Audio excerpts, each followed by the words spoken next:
ভক্তি থাকলে ভক্তির দ্বারাই ভগবানকে পাওয়া যাবে। ভক্তিটা কি মা? বলছে ভক্তি কি? বলছে ভক্তিটা হলো এক, একনিষ্ঠ ভক্তি, এক। ভক্তির সংখ্যা হলো এক। এবার আমরা যে কাজগুলো করি, এই যে আমরা পাঞ্জাবি পরেছি, গলায় আচার মালা নিয়েছি, কেউ তুলসীর মালা নিয়েছি, কেউ সাধুর বেশ, কেউ চুল রেখেছি, কেউ দাড়ি রেখেছি না, এগুলোর বহিরঙ্গ সাধু সাজ, এগুলোর প্রয়োজন আছে। কেন জানেন না? কারণ আপনার মধ্যে ভক্তি আছে। ভক্তি মানে এক আছে, এক। এক দিয়ে কিছু হবে না, 100 দরকার। তাহলে 100 করতে গেলে কি করতে হবে? মাগো ভক্তি আছে।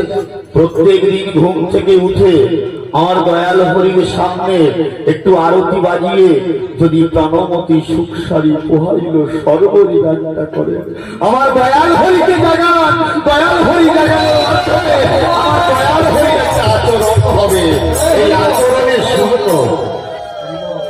যদি ভক্তি না থাকে মা, এই আচরণের কোনো ফল নেই, আচরণের শূন্য ফল। কিন্তু ভক্তি যদি থাকে, এক কিন্তু আছে। ভক্তি মানে কাগজ কলম নিয়ে যদি এক লেখা হয়, একের পরে যদি আমি আরতি করার মাধ্যমে একটা শূন্য বসাই, কি হবে মা? 10 হয়ে যাবে। এবার সন্ধ্যে বেলায় প্রদীপ জেলে তুলসী তলায় একটু আরতি করেন, আমার দয়াল হরির কাছে গিয়ে একটু সন্ধ্যা আরতি করেন, একটু লীলামৃতের বন্দনাটা পাঠ করেন, তার মধ্যে আর একটা আচরণ হবে মা। ডাঙ্কা বাজিয়ে, কাশি বাজিয়ে একটু কীর্তন করেন, আর একটা শূন্য বসে যাবে আপনার ডান দিকে। কত হবে মা? 100 হয়ে যাবে। 1 থেকে 100 আচরণ ভক্তিকে দ্বিগুণ করা যায়। যোগ করলে হয় যোগী, আর গুণ করলে হয় গুণী। গুণ কারা করে গো মা? যোগ করলে যোগী হয়, গুণ করলে গুণী হয়। যারা মহৎ মানুষ তাদেরকে বলা হয় গুণী ব্যক্তি। ওরা গুণ করতে জানে, আমার মতো অথন্ত যোগ জানে না। আমি ঠাকুরের নাম কি করে করব? তাই সাধুগুরু বৈষ্ণব আপনাদের কাছে ভক্তি সিন্ধু আছে। আমি অধম হয়ে, ভিখারি হয়ে আপনাদের কাছে ভিক্ষে চাইছি। কি জানেন মা? আপনারা ওই ভক্তি সিন্ধু থেকে বিন্দুকণা আমার মস্তকে দান করবেন। ওই বিন্দুকণা আমার মস্তকে দান করে আমি সেই বিন্দুকণাকে ওন করে ভব সিন্ধু পার হয়ে আমি যেন দয়াল হরি সুপার পথে আমার অন্তিম কালে আমি ঠাই পাই। জয় জয় হরি গুরু গোপাল।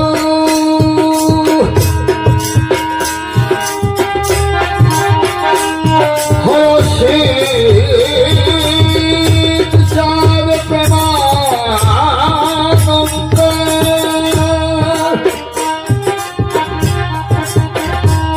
একেবারে হরি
অনেকে প্রশ্ন করে, অনেকে বলে যে হরিনাম, এই হরিনাম তো গোরাচাঁদ এনেছিলেন নদিয়াতে, তবে কেন আবার ওরাকান্দি হরি এসে সেই হরিনাম বিতরণ করলে? আমি তারক গোসাইয়ের রসরাজ তারক গোসাইয়ের লেখা একটি গানের মাধ্যমে কিঞ্চিত মাত্র সেই কথাটা আলোচনা করার চেষ্টা করব। কেন আমার দয়াল হরি চাঁদ এলেন, কেন গৌর হরির পরে দয়াল হরি চাঁদকে আসতে হলো, এই গানের ভাষার মধ্যে আমি বোঝাবার চেষ্টা করব। মা, আপনারা নিজ গুণে যদি অপরাধ হয় ক্ষমা দৃষ্টিতে দেখবেন।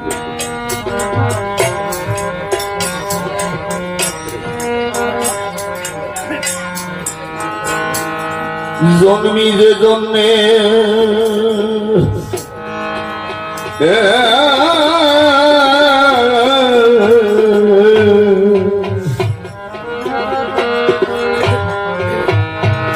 ব্রহ্ম কুলে জানো না,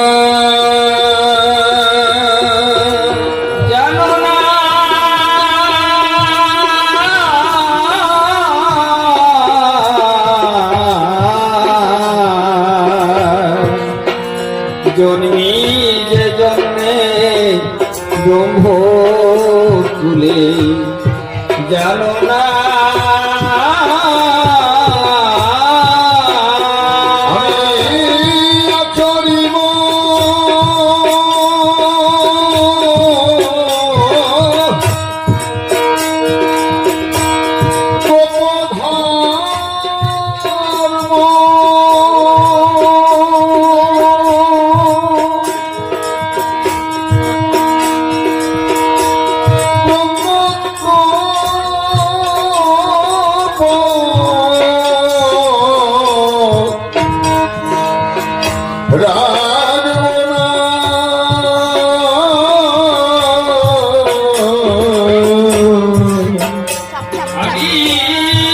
চরিব রাখবো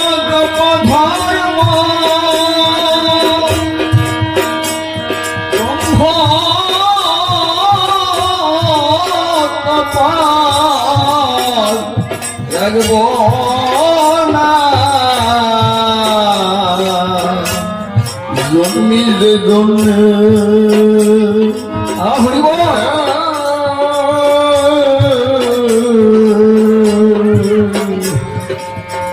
ব্রহ্ম কুলে জানো না,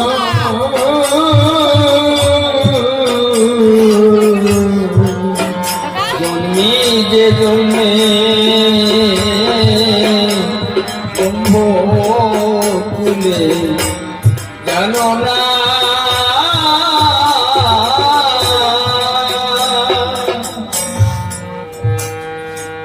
জীবে ঘুষে না জীবত হরিবল হরিবল গৌরবে সদা মত গুরু তত্ত্ব পরমার্থ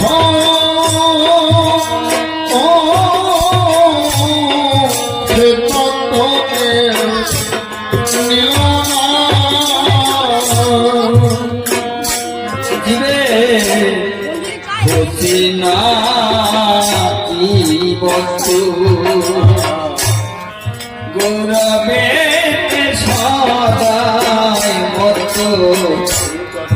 গুরু তত্ত্ব পরমার্থ সেই তত্ত্বকে নিল না। আমার তারক গোসাই মহাপ্রভুর ভাবে ভাবিত হয়ে গানটি রচনা করেছে। গৌর হরি বলছে, জন্মি যে জন্মে ব্রহ্মকুলে জানো না, আমি ব্রাহ্মণ কুলে জন্ম নিচ্ছি কেন জানো? শোনো, আমি আচরিব গোপ ধর্ম। গোপ ধর্মটা কি মা? বাবা, গোপ ধর্ম গোপ, তাদেরকে বলা হয় গোপ। বৃন্দাবনে যারা ব্রজের গোপী ছিল তারা হলো গোপ ধর্ম পালন করে। আচ্ছা, গোপ ধর্মটার মর্মটা কিরকম?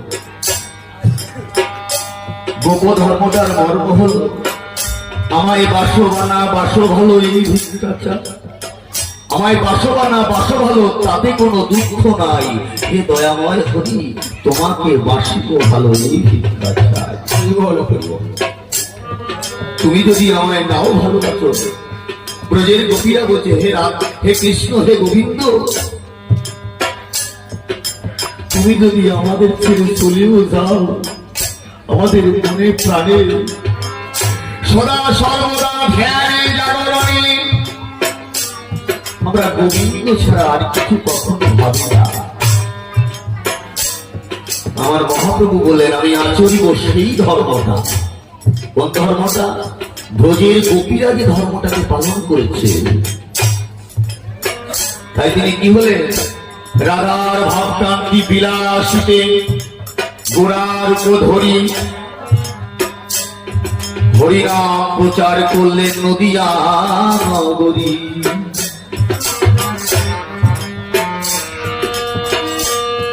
তাহলে তিনি কি করলেন? গোপীর ভাবটাকে নিলেন। মা, গোপীর ভাবটা যদি বুঝতে হয় একটু অন্তর নিতে যেতে হবে। আপনারা আলোচনা শুনবেন বা যদি বলেন শুনবেন, বলার চেষ্টা করব, যদি বলেন না আমি সংক্ষিপ্ত আকারে করে যাব। তাহলে গোপীর ভাবটা একটু বুঝিয়ে বলি। গোপীর ভাবটা কি?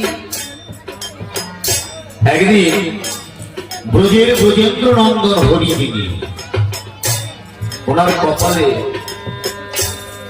মাথায় যন্ত্রণা হচ্ছে, ওনার মাথা আর কপাল ধরে আছে।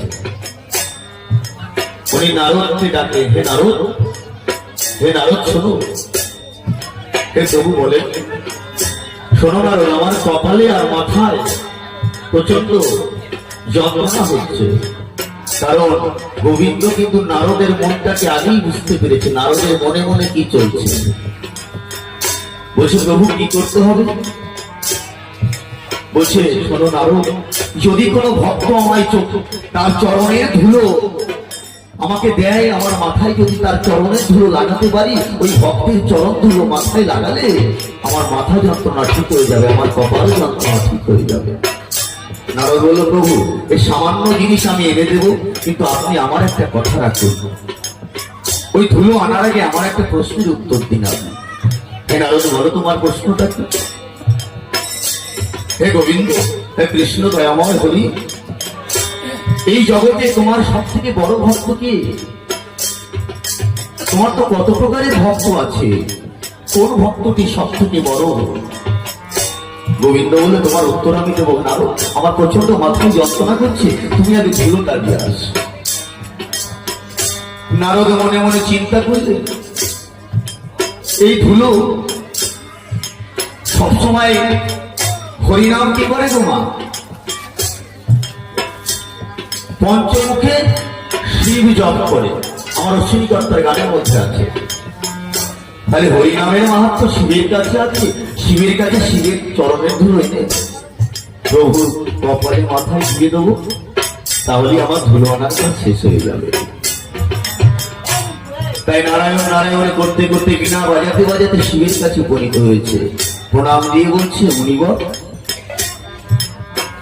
আপনি যদি কৃপা করে আপনার চরণের একটু ধুলো দেন, তাহলে আমার গোবিন্দের মাথার যন্ত্রণাটি সেরে যাবে। বলছে কি বললেন? আর বলছে আমার গোবিন্দের প্রচন্ড মাথায় যন্ত্রণা হচ্ছে, তো যদি চরণের ধুলো গোবিন্দর কপালে লাগানো যায়। গোবিন্দ বলেছে কোন ভক্ত যদি তাকে চরণ ধুলি দেয়, সেই চরণ ধুলি যদি মাথায় দিতে পারে, লাগাতে পারে, তাহলে তার মাথায় যন্ত্রণা ঠিক হয়ে যাবে। শিব বললে, নারদ নারদ তুমি আমায় ক্ষমা করো, আমি পঞ্চমুখে দিবানিশি সর্বদা হরিনাম করি, কেন জানো? ওই হরির চরণ বাঞ্ছা করি। ওই হরির চরণ পাবো বলে, আমার এই হৃদয়ে হরিকে ধারণ করবো বলে, হে নারদ, আমি সর্বসময় দিবানিশি হরিনাম করি। হে নারদ, তুমি কিনা সেই দয়াল হরিকে আমার চরণে তুলে দিতে বলছো? আমি যে নরকে পচে মরবো। না নারদ, আমি ওই দয়াল হরিকে আমার চরণে তুলে দিতে পারবো না। তুমি আমায় ক্ষমা করে দাও। নারদ মনে মনে ভাবলে, তাহলে এই চরণের ধুলি আর তার কাছে পাবো? তাহলে ব্রহ্মার কাছে যাই। সৃষ্টিকর্তা ব্রহ্মা চতুর্মুখে করেন তিনি হরিনাম, চারটে মুখ নিয়ে সর্বদা হরিনাম প্রচার করতে, হরিনাম বদনে বলছে। তাই নারায়ণ নারায়ণ বলতে বলতে ব্রহ্মার কাছে গিয়ে উপনীত হলো। ব্রহ্মা যখন সংবাদটা পেল, ব্রহ্মা বলল, নারদ, তুমি আমায় ক্ষমা করো। শিব যখন ধুলো দিতে রাজি হয়নি, তুমি ভাবলে কি করে আমি দেব? শিব হলো পরম ভক্ত, আমি তার থেকে কত নিকৃষ্ট। আমি কিনা হরিনাম শিবের কাছে শুনতে যাই, শিবের কাছে বাঞ্ছা করি এই হরিনাম শ্রবণ করার জন্য। যেখানে শিব দিতে পারেনি চরণ ধুলি, আমি তো কোনো ছাড়, আমি তো নরক, আমি হতে পারবো না। নারদ, তুমি আমায় ক্ষমা করো। তখন নারদ মুনি এলোক সেলোক ফুলোক গোলোক সব ঘুরতে লাগলেন। মুনি ঋষি কত জনের কাছে গেলেন, কিন্তু কেউ তাকে চরণ ধুলি দিতে রাজি হলো না। অবশেষে শ্রীহরির কাছে, ব্রজের ব্রজেন্দ্র নন্দনের কাছে উপনীত হলো। হে গোবিন্দ, চরণ ধুলি তো পেলাম না। সে কি নারদ, আমার মাথায় যন্ত্রণা দ্বিগুণ বেড়ে গিয়েছে, আর তুমি বলছো চরণ ধুলি পাওনি। হে নারদ, তুমি আমার কথা দাও। হে নারদ, তুমি একবার ব্রজের গোপীদের কাছে যাও, বৃন্দাবনে, গোলক বৃন্দাবনে একবার ব্রজের গোপীদের কাছে গিয়ে তুমি আমার মাথায় যন্ত্রণার কথাটি বলো। তখন নারদ নারায়ণ নারায়ণ করতে ওই গোলক বৃন্দাবনে ব্রজের গোপীদের কাছে উপনীত হয়েছে। গোপীদের ডাক দিয়ে বলছে, হে গোপীগণ, শোনো, গোবিন্দের মাথায় যন্ত্রণা হচ্ছে, কপালে যন্ত্রণা হচ্ছে। যদি তোমরা চরণ ধুলি কৃপা করে দাও, গোবিন্দ যদি মাথায় লাগাতে পারে, গোবিন্দের মাথায় যন্ত্রণা ঠিক হয়ে যাবে। গোপীরা রাধারানীকে ডাকলেন, সখী রে, ও প্রিয় সখী রাধে, বিনোদিনী রায়, এদিকে আয়, কি হয়েছে দেখ, অঘটন ঘটে গেছে। কি অঘটন? গোবিন্দের কপালে মাথায় যন্ত্রণা হচ্ছে, এখনই চরণ ধুলি দিতে হবে। চরণ ধুলি পাবো কোথায়? রাধারানী বলতে, ললিতা রে, ও বিশাখা, চরণ ধুলির কথা বলছি। সবাই মিলে আয়, সবাই মিলে এইখানে আমরা গোলক বৃন্দাবনে এই ধরার মধ্যে সবাই মিলে একটু হা গোবিন্দ গোবিন্দ বলে গড়াগড়ি খাই।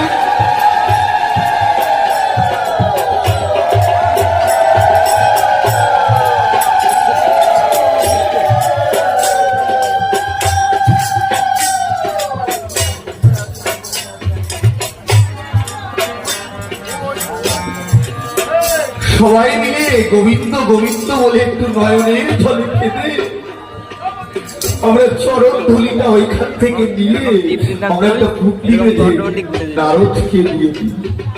বলা মাত্র কাজ, সঙ্গে সঙ্গে হা গোবিন্দ গোবিন্দ বলে ব্রজের গোপীগণে ক্রন্দন করিল। ওই গোলক বৃন্দাবনের মাঝে তখন প্রেম তরঙ্গ হলো, প্রেম তরঙ্গ হয়েছে। ওই প্রেমের তরঙ্গ থেকে ধুলিকণা নিয়ে একটা পুটলির মধ্যে বেঁধে রাধারানী নারদকে দিয়ে বলছে, নারদ, তুমি দেরি করো না, তুমি এক্ষুনি তাড়াতাড়ি শীঘ্র যাও, গোবিন্দের যাতে মাথায় যন্ত্রণা তাড়াতাড়ি ঠিক হয়ে যায়। নারদ বলছে, শোনো রাধারানী, রাই বিনোদিনী, তোমাদের কি পরাবে একটু ভয় নেই? ব্রজের গোপীরা বলছে কিসের ভয় বল, বলছে কাকে চরণ ধরে দিচ্ছ জানো? দেবতা, গন্ধর্ব, রক্ষ, যক্ষ, মুনি, ঋষি যে পদ বাঞ্ছা করে, সাধন ভজন করে, আর তার কপালে মাথায় দিচ্ছ চরণ ধরি। নরকগামী হবে তো, ভয় নেই নরকে। রাধারানী কেঁদে কেঁদে বলছে, হে নরক, আমার গোবিন্দে কপালের যন্ত্রণা ছাড়ার জন্য, গোবিন্দের মাথায় যন্ত্রণা ছাড়ার জন্য, হে নরক, যদি আমাদেরকে নরকগামী হতে হয়, আমরা হাসতে হাসতে ওই নরকের মধ্যে প্রবেশ করবো, কিন্তু আমার গোবিন্দ সুখে থাকে। গোবিন্দ সুখে সুখী, গোবিন্দ দুঃখে দুঃখী, এই হলো গোপীর ভাব। এই গোপীর ভাব ছিল আমার ওরাকান্দি অশ্বিনী গোসাই কাছে। তাই তিনি সর্বদা হরি হরি বলে কেঁদেছে, ধুলার মধ্যে কেঁদেছে, বিষয়ে বাসনা কখনো আশা করেনি, কখনো কারো কাছে কোনো দিনও আমার অশ্বিনী গোসাই বলেনি যে আমায় তুমি ধন দাও, দৌলত দাও। সমস্ত মায়া ত্যাগ করে গুরু পদে আত্মসমর্পণ করে বলেছিলেন, সমর্পিত দেহ মম, আমিত্ব কি আর, আমিত্ব স্বামিত্ব তুমি, তুমি আমার সর্বমূলে রাধা।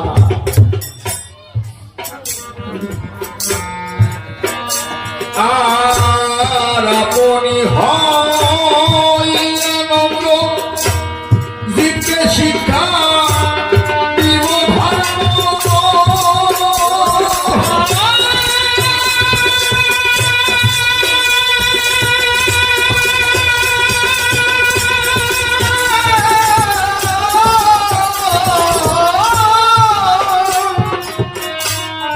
আপনি হইয়া নম্র, দিব্যে শিক্ষা দিবে ধর্ম। আর বিনা গতি সর্বমর্ম, বলে কেউ তা জানবে না। বিনা গতি সর্বমর্ম, জানবে না। জানো না, জানি না,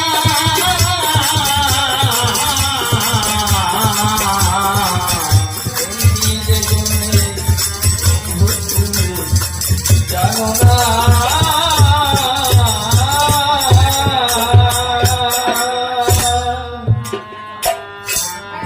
আমি কলসিয়া সং ডাল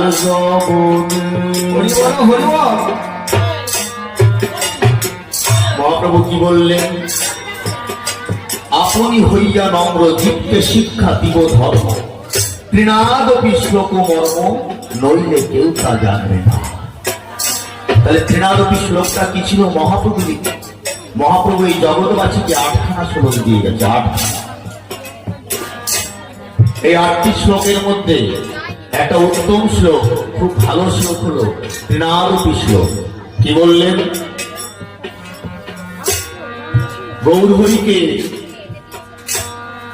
যখন গোবিন্দ থেকে গৌরহরি হতে হয়েছিল, রাধিকে একটা কড়াল দিতে হয়েছিল, দাসখত দিতে হয়েছিল। কি বলেছিলেন?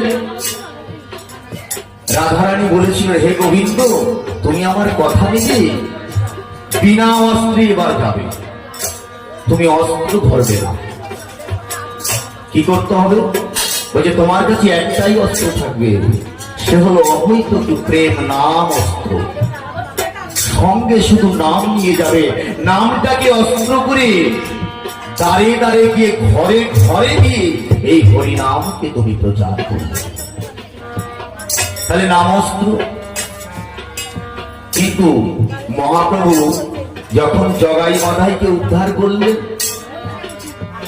নিত্যানন্দ মহাপ্রভুকে জগাই মাধাই কলসির কানা মেরে কপাল দিয়ে রক্ত বের করে দিয়েছে, কপাল থেকে রক্ত বের হচ্ছে। মহাপ্রভু সইতে পারছে না। ভক্তের প্রাণে যদি কেউ আঘাত দেয়, ভগবান কখনো ভক্তের প্রাণের আঘাত সইতে পারে না। মা সঙ্গে সঙ্গে আমার মহাপ্রভু ভুলে গেলেন যে তাকে অস্ত্র ধরতে বারণ করা ছিল। তিনি সুদর্শন চক্রকে আহ্বান করলেন, সঙ্গে সঙ্গে হাতটা চেপে ধরলেন। এ অবধূত দাদা নিত্যানন্দ, করছিস কি? তুই না বিনা অস্ত্রে যুদ্ধ করতে এসেছিস, অস্ত্র ধরছিস কেন? মহাপ্রভু তখন চৈতন্য জ্ঞানের মাধ্যমে বললেন, বৈষ্ণব হইতে মম মনে ছিল সাত, ত্রিনাদপি শ্লোকেতে পড়ে গেলাম। আমার নিজের শ্লোকে নিজে বাদ করে গেছে। আমার বৈষ্ণব হওয়ার জন্য মনে বড় আশা ছিল, আমি বৈষ্ণব হব, কিন্তু হে অবধূত, আমার নিজের শ্লোকের কাছে আমি নিজেই বাদ করে যাই। তাহলে বাদটা কি শ্লোক ছিল? মানুষ একটু শুনে রাখা ভালো। উনি শ্লোকটি দিয়েছিলেন, তৃণাদপি শুনিছেন তরুরেব সহিষ্ণু না অমানিন মানদেন কীর্তনীয় সদা সদা হরি।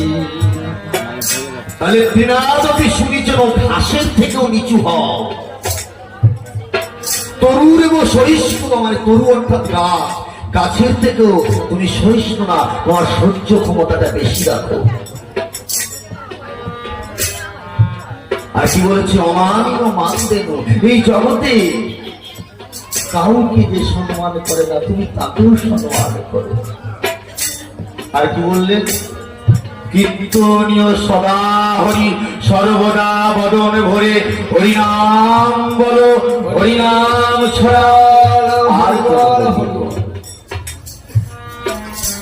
তাহলে তৃণাদপি শুনিছেন তরুরব সহিষ্ণু না অমানিন মানদেন কীর্তনীয় সদা হরি।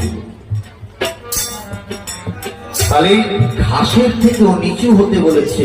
বলছে আমি তো আমার নিজের শ্লোকেই বাস করে গেলাম, সহ্যটা করতে পারলাম না।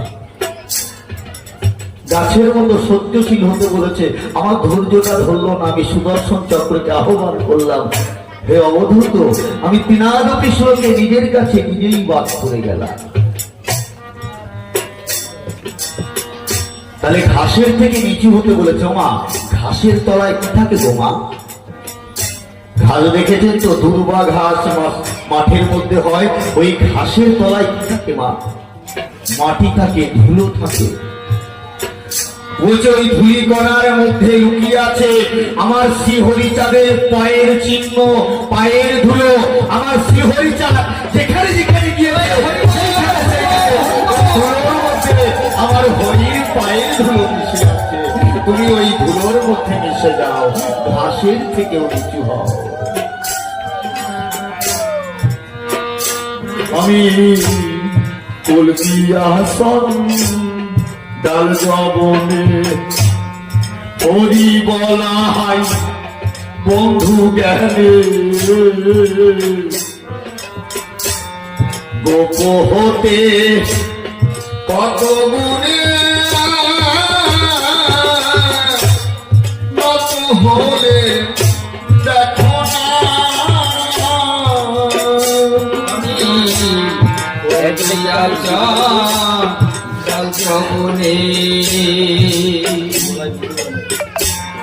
হরি বলাই বন্ধু গণে লোকে কত গুণে কত হলে দেখো না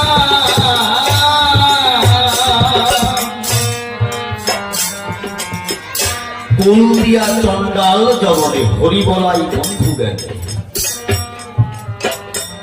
যদি কেউ চণ্ডাল হয় তাকে আমি আমার কোল দিই। কোল দিয়ে কি করি মা? হরি বলাই বন্ধু জ্ঞানে হরি বলাই। তাহলে কি জন্য আসলেন? হরিনাম প্রচার করতে। কি বললেন? গোপ হতে কত গুণে নত হলেন দেখো না। তাহলে মহাপ্রভু ব্রজের গোপীরা কি করতেন? কৃষ্ণ কৃষ্ণ বলে থাকতে, কিন্তু কৃষ্ণ নাম কিন্তু জগতে প্রচার করেনি। রাধারানী কৃষ্ণ কৃষ্ণ বলে কেঁদেছে, কিন্তু রাধারানী জগতের মানুষকে কৃষ্ণ নাম বিতরণ করেনি।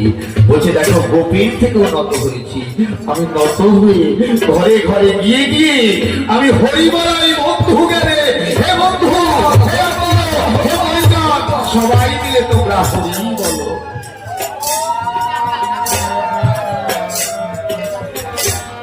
তোরা দিবি ফল সৃষ্ট তাকে নাম কিসের কষ্ট।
জন্মে ব্রহ্ম কহুলে জানো না,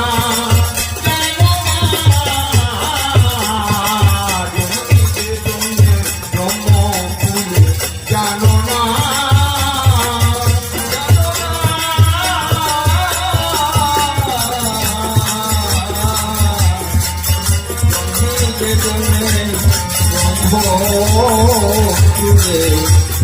জানো না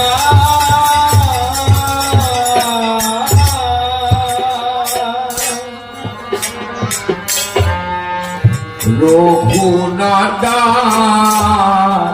রূপসনাথ তারাই রাই রসের মহাদু কিসের শূদ্র কিসের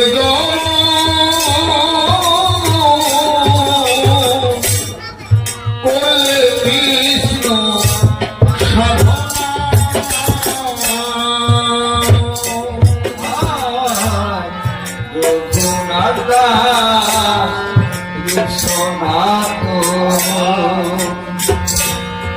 তারাই রসের মহাজন কিসের সূর্য কিসের জমন করল কৃষ্ণ সাধনা। এই জগতে যারা রাই রসের মহাজন হয়, রাই রস মানে গোপীর যে রস, যে প্রেম, সেই প্রেম যার কাছে থাকে, কিসের সূত্র কিসের জগৎ করবে কৃষ্ণের সাধনা। কিন্তু মহাপ্রভু যে সময়তে অবতীর্ণ হলে সম্পূর্ণ ব্রাহ্মণ্যবাদের সমাজটাকে ঘিরে ফেলেছে মা।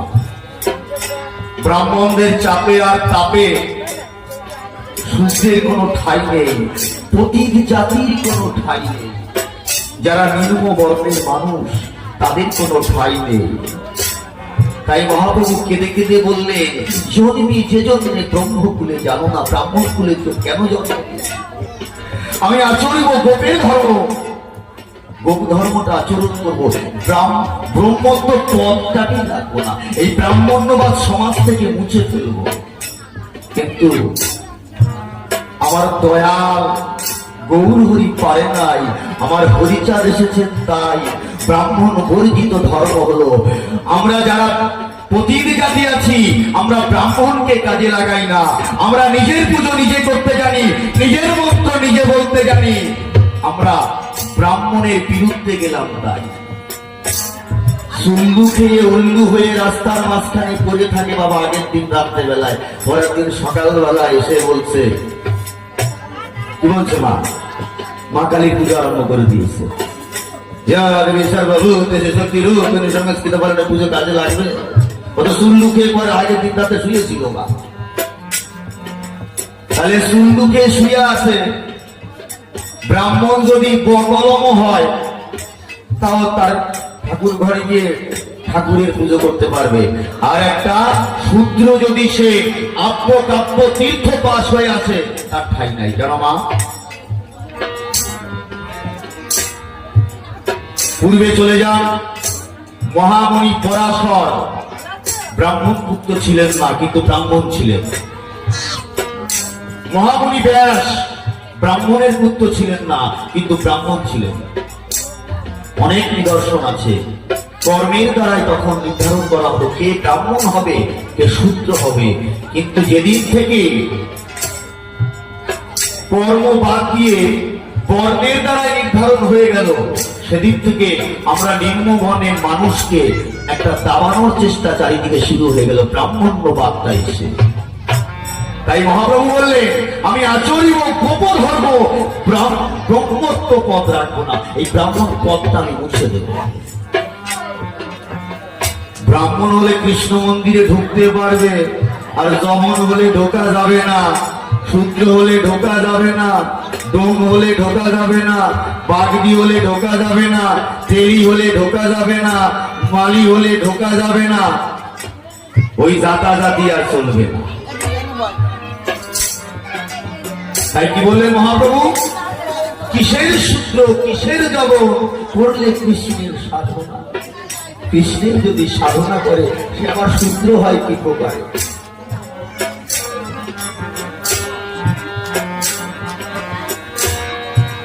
জগন হরিদাসের নাম শুনেছেন না? মহাপ্রভুর সময় ছিল, 3 কোটি মেয়ের নাম শুনছেন? আমার হরিচাঁদ ঠাকুরের ওরাকান্দি দল নিয়ে আসতেন তিনি, 3 কোটি তোরানি খেয়ে গোসাই না আসতেছে প্রেমানন্দে, আছে না গান? তাহলে এরা কিন্তু জবন ছিল, কিন্তু আমার হরির কাছে জায়গা পেল না মা।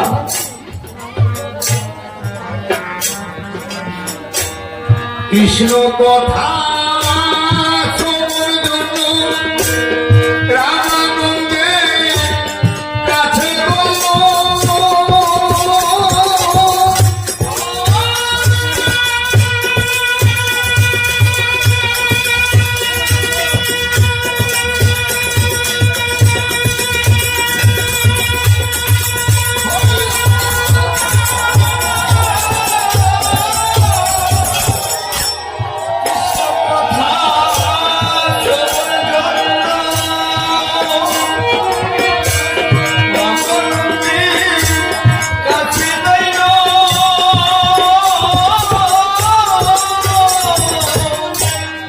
কৃষ্ণ কথা শ্রবণের জন্য রামা প্রভু কয়ে করশলোক সাধ্যের দিক নয়, রাই কহে সধর্মী আচরণ বিষ্ণু ভক্তি হয়। প্রভু কয়ে ইহবাজ্য আগে বহুয়ার, রাই কহে সধর্ম ত্যাগই সর্বসাধ্য সার। প্রভু কয়ে ইহবাজ্য আগে কহওয়ার। তর্ক করেছিলেন না? একবার কি বললেন? পরশলোক সাধ্যের নির্ণয়, রায় বললেন সব নিজে নিজে ধর্মটা পালন করলে সেটাই সর্বশ্রেষ্ঠ হয়। তবু কয় ইহ বাদ আগে হওয়া, কয় নিজের ধর্মটা ত্যাগ যদি কেউ করে চলে যায় তাহলে তার হয় ওই ইহ বাদ যে আগে হওয়া, আগে হওয়া। বললো না লাস্টে কি বললো? জ্ঞান শূন্য ভক্তি স্বার্থ সার। যখন বললেন জ্ঞান শূন্য, আমি কেটে কেটে বললাম সময় যাতে লম্বা না হয়। কি বললেন? রাই বললেন জ্ঞান শূন্য ভক্তি স্বার্থ সার। প্রভু বললেন ইহ হইলে হয়, আগে কহ আর। তাহলে কোন জায়গায় হয় বললো? জ্ঞান শূন্য। আচ্ছা, এই যে জ্ঞান শূন্য ভক্তি, প্রভু মহাপ্রভু রারা রারা রারা বলিতে বলিতে ধুলার মধ্যে গড়াগড়ি খেয়ে যেতেন, ধাওয়ার সাক্ষ্য থাকতো না। আর মতুয়া ভক্তরা কি করে? হরি বলে যায়, হরি বলে বলতে বলতে, হরি বলে যায়, হরি বলে বলতে বলতে অচৈতন্য হয়ে যায়। মাতাম দিতে দিতে দিতে দিতে দিতে দিতে ফুল প্রবর্ত সাধক সিদ্ধির ঘরে গিয়ে পৌঁছে যায়। ওই সিদ্ধির ঘরে গিয়ে মাতাল যায়, হরি বল যায়, হরি বল। দিতে দিতে জ্ঞানটা হারিয়ে জ্ঞান শূন্য হয়ে যায়। প্রভু বললেন ওই জায়গাতে হয়। তাহলে মথুরা ভক্ত কি বললেন? প্রচারিতে গুণগম্য সূক্ষ্ম সনাতন ধর্ম জানাইলে জগৎ হরি।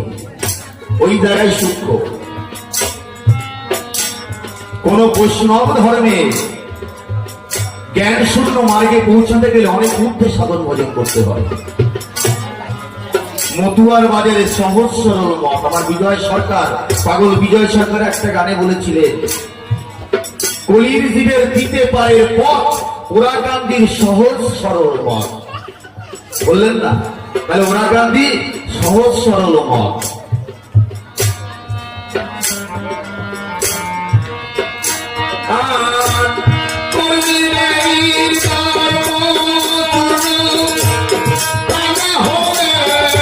হবে না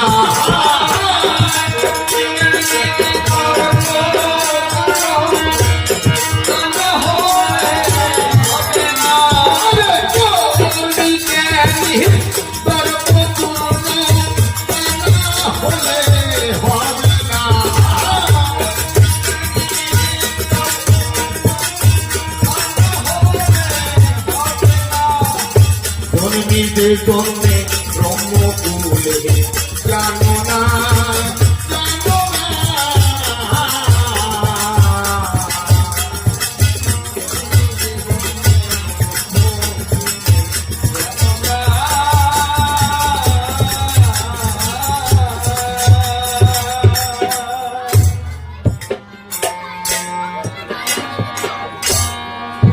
ব্রহ্মা সিহিলে ব্রহ্মপুরে বিমূল্লা কাজীর ঘরে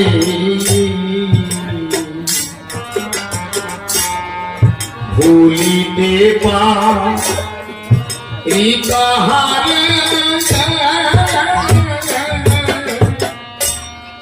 গোপীর প্রেম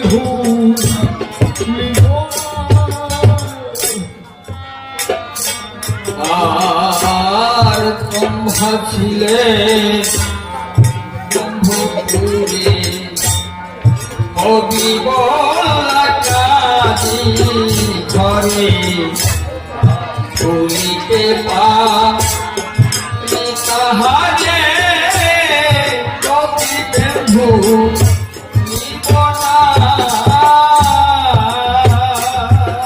আমার তারকেশ্বর গান বাবা, প্রত্যেকটা লাইনের ব্যাখ্যা আলাদা আলাদা আছে। একটা একটা লাইন ধরে ব্যাখ্যা করতে গেলে একটা গান 4 ঘন্টা তো শেষ হবে না।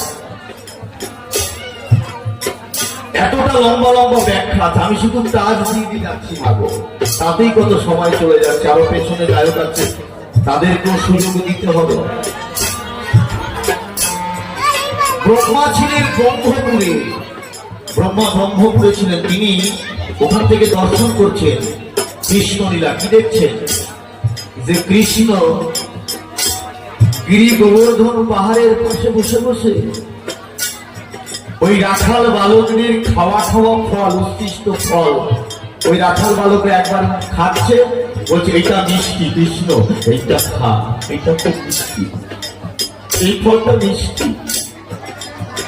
ফলটা প্রথমে রাখাল বালক খেলো, যখনই দেখলো ফলটা মিষ্টি, কৃষ্ণ এই ফলটা তুই খা, এটা বড় মিষ্টি রে। কতটা ভাবে বিভোর হলে, কতটা প্রেম হলে পরে এই সখ্য ভাবটা আসে।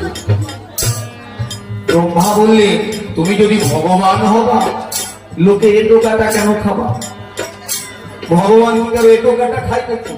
আমার দয়াল হরিচাঁদ বলেছিলেন কুকুরের উচ্ছিষ্ট পেলে আমি খাই, বেদ বিধির কোনো পালাই আমার কাছে নাই। কুকুরের উচ্ছিষ্ট প্রসাদ যদি আমার কাছে এনে দেয়, আমি হাসি মুখে সেই প্রসাদ খাই। কৃষ্ণ কি করলেন? যখন ওই লীলাটা করলেন, ব্রহ্মা ব্রহ্মপুর থেকে এসে সমস্ত গাভীগুলোকে হরণ করে দিলেন। কৃষ্ণ গিয়ে দেখছে গোচারণে একটাও গাভী মানে গরু একটাও নেই। গরু কোথায় গেল? অন্তর্যামী ভগবান সবই জানেন। ব্রহ্মার মনোবৃত্তি বুঝতে পেরে তিনি নিজেই সমস্ত গাভী হয়ে গেলেন, গাভী হয়ে গেলেন মা। ব্রহ্মা বললেন, দেখলেন যে গাভীগুলো তো হয়ে গেছে, তাহলে কি করা যায়? সমস্ত সখাদেরকে হরণ করে নিলেন, যত রাখাল বালক ছিল, স্বয়ং ভগবান কৃষ্ণ সমস্ত সখা হয়ে গেলেন। তাহলে গাভীকে, গরুকে কৃষ্ণ, আর গরু চড়াচ্ছে কে? কৃষ্ণ।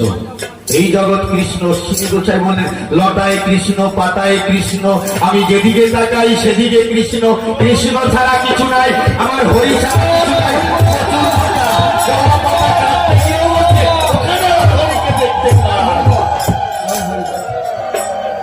কলা পাতা কাটতে দিয়েছে অশ্বিনী গোসাইকে মহোৎসব হবে, বাবা অশ্বিনী যা কলা পাতা কেটে নিয়ে আয়। অশ্বিনী গোসাই কি করেছে?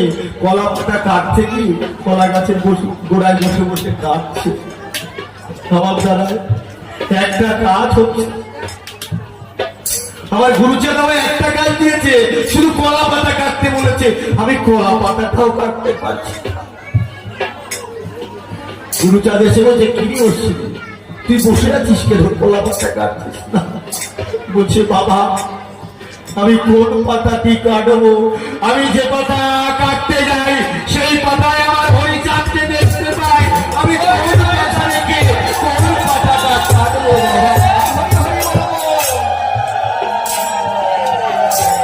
গাছের পাতায় কৃষ্ণ, লতায় কৃষ্ণ, সর্বময় কৃষ্ণ। কৃষ্ণ ছাড়া কিছু নাই, হরি ছাড়া কিছু না।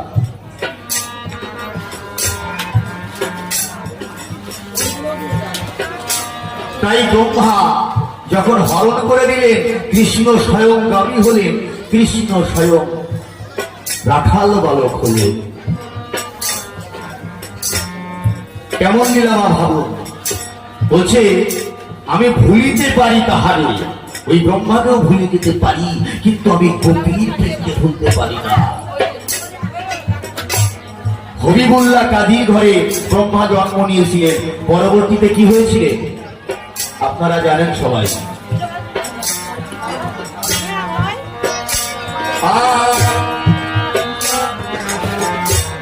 ব্রহ্মা ছিলেন ব্রহ্মপুর, হবিবুল্লাহ কাজীর ঘরে ভুলিতে পারি তাহারে, গোপীতে ভুলিব না। ব্রহ্মা ছিলেন ব্রহ্মপুরে, হবিবুল্লাহ কাজীর ঘরে ভুলিতে পারি তাহারে, গোপীতে ভুলিব না।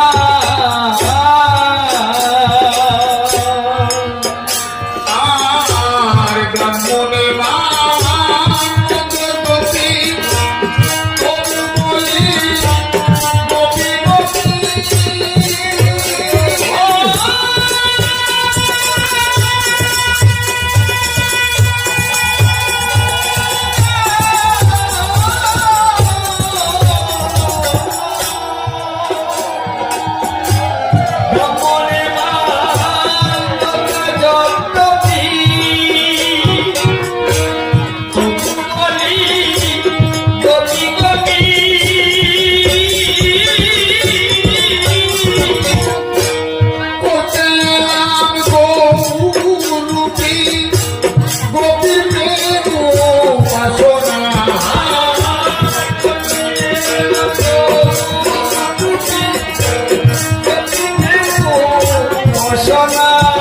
এইখানে আসল আর নকল। রাম হরি কৃষ্ণ হরি শ্রী গৌরাঙ্গ হরি হরিতাদ আসল হরি পূর্ণ আনন্দ হরি। কি বললেন? করতে এলাম গৌর রূপী গোপীর প্রেম উপাসনা। তাহলে গৌর হরি কেন এলেন? করতে এলাম গৌর রূপী গোপীর প্রেম উপাসনা। আর আমার দয়াল হরিচাঁদ কেন এসেছিলেন? ওই গোপীর অন্তর্নিহিত প্রেম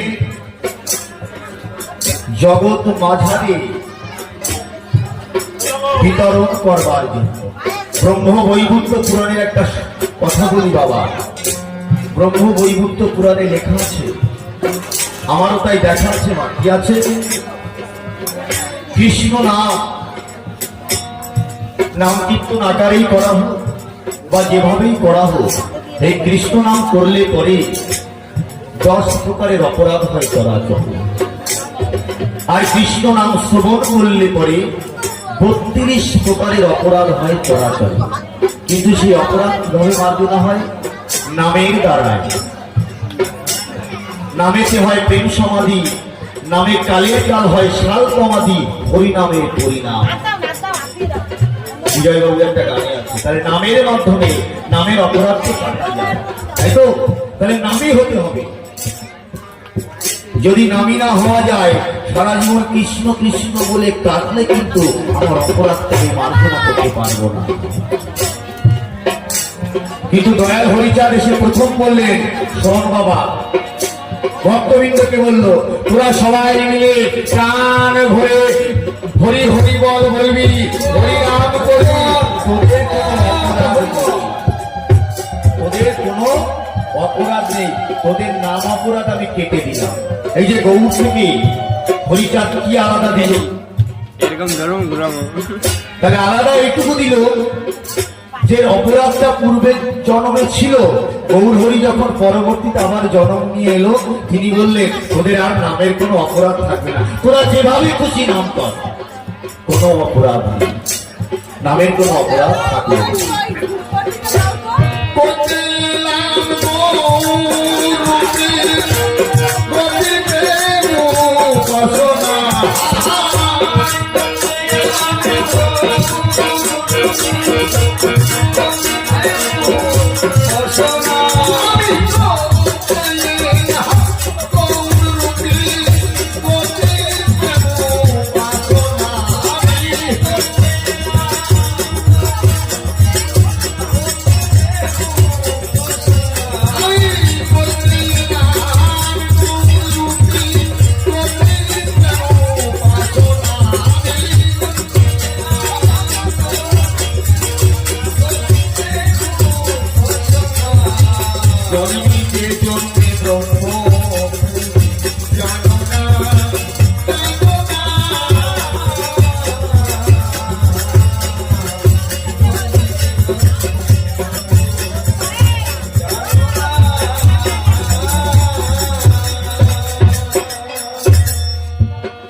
গোসাই হরি সাথে হরি বল হরি বল। গোকুলের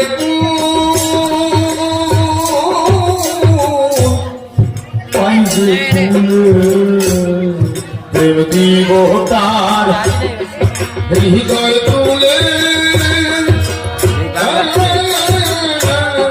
যাবে মনে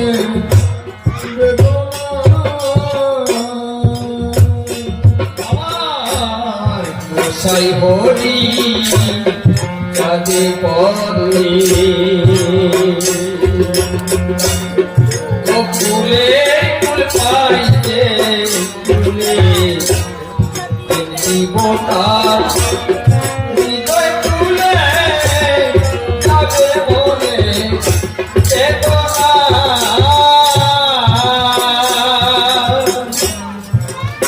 আমার তার গোসাই সর্বশেষ পদ। গোসাই হরি চাঁদে বলে গোকুলের কুল পাই যে কুলে প্রেম বিধতা হৃদয় তুলে যাবে মনের বেদনা। তাহলে গোসাই শব্দে কি বোঝা যায়? গোসাই বলতে মাগো, গো শব্দে কি গোলক, সাই শব্দে হরি। ভালো করে বুঝবে, তার গোসাই গোসাই কেন লিখলে? এই ব্যাখ্যা অপব্যাখ্যা অনেকে করে, অনেকে গোসাই এই জগতের গুরু গোসাইদের সঙ্গে তুলনা করে, কিন্তু না। গো শব্দে গোলক, সাই শব্দে হরি। তাহলে গোলকের যিনি হরি, গোলকের যিনি হরি, তিনি হলেন আমার হরিচাঁদ গোসাই। তাই বললেন অবতারের সার হরি অবতার, দেখ লাগে জগৎ মাতায়। জগৎ মাতায় অবতারের সার আমার হরি দয়াল হরি অবতার। বলেন গোকুলের কুল পাই যে কুলে, প্রেম দেবতা হৃদয় তুলে যাবে মনে যাবে। গোকুলের কুল বলতে গোকুলে ব্রজের গোপীরা যেরকম কৃষ্ণ কৃষ্ণ বলে কাঁদত, আমার দয়াল হরির কোন ভক্ত যদি অগ্নি করে হরি হরি বলে কাঁদত, হরি ছাড়া আর কিছু না বোঝে, হরি ছাড়া আর কিছু না বোঝে, বলছে আমি প্রেম দিব তার হৃদয়ে তুলে।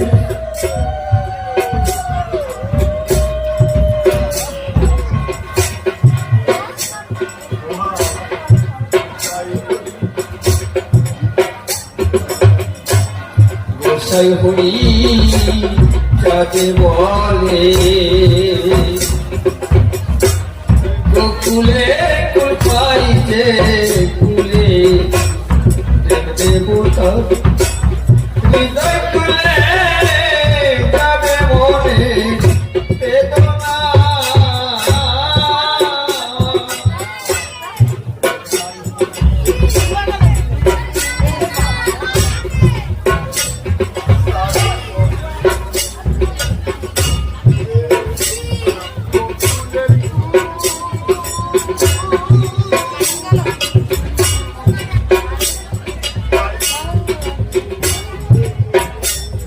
হরি বল হরি বল।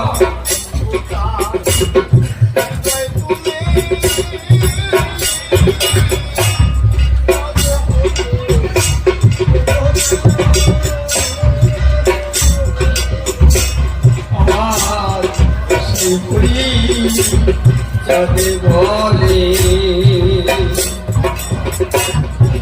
কুলে কুল পাইছে কুলে, হৃদয় তুলে মনে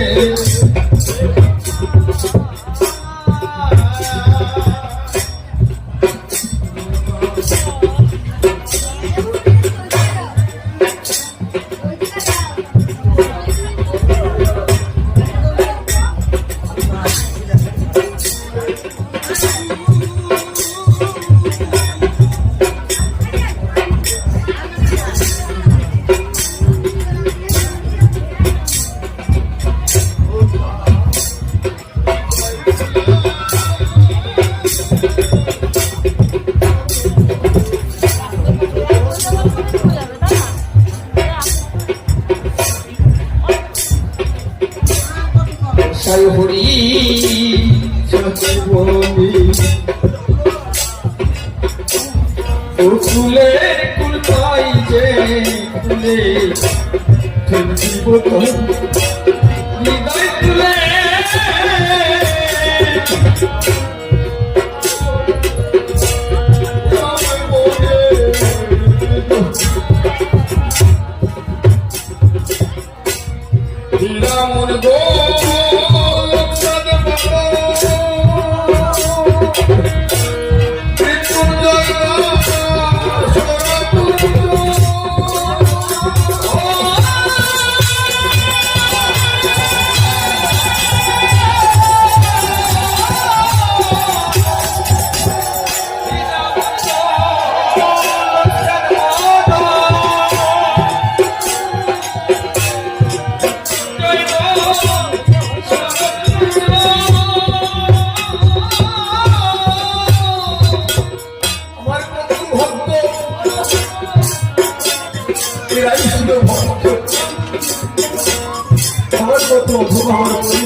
আপনারা সাধুগুরু বৈষ্ণবরা কিবার করবে আমি যেন আমার দয়াল হরি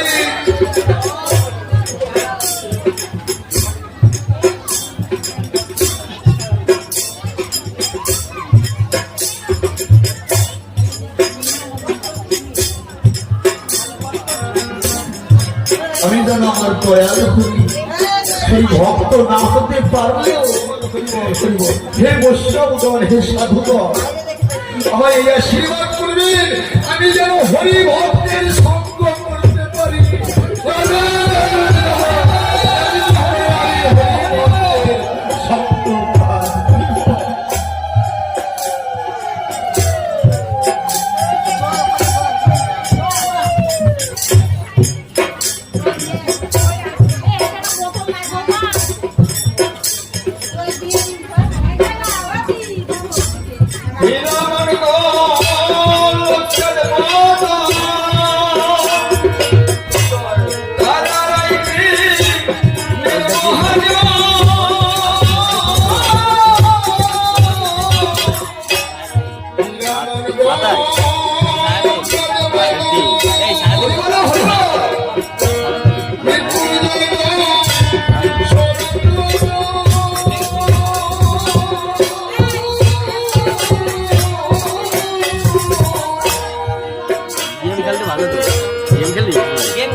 খেলি মাঝে মধ্যে মাসে একদিন খেলি।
হরি